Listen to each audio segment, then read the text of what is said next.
बंगळुरू ते राजस्थान प्रवास करणाऱ्या ट्रॅव्हल्समधून तब्बल 146 ग्रॅम सोन्याचे दागिने चोरणाऱ्या परप्रांतीय चोरट्याला वडगाव पोलिसांनी अटक केली आहे। त्या चोरट्याचं नाव कमरुद्दीन बाबू खान असून तो मूळचा मध्य प्रदेशमधील आहे।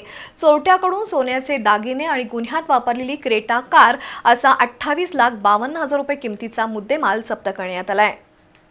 बंगलोर इथं राहणाऱ्या प्रवीण कुमार चौधरी हे 18 मे रोजी राजस्थानला खासगी आराम बसनं निघाले होते। दरम्यान हातकणंगले तालुक्यातील अंबफवाडी गावच्या हद्दीत ही बस थांबली होती। याच दरम्यान अज्ञात चोरट्यांनी चौधरी यांच्या बॅगेतील 146 ग्रॅम सोन्याचे दागिने चोरून नेले।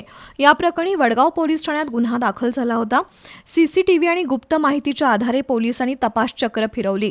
संशयित आरोपी कमरुद्दीन बाबू खान याला पोलिसांनी ताब्यात घेऊन कसून चौकशी केली। पोलिसी खाक्या दाखवताच त्यानं चोरीची कबुली दिली। त्यानं चोरलेले सर्व दागिने आणि गुन्ह्यात वापरलेली क्रेटा गाडी असा एकूण 28,52,000 रुपये किमतीचा मुद्देमाल हस्तगत करण्यात आलाय।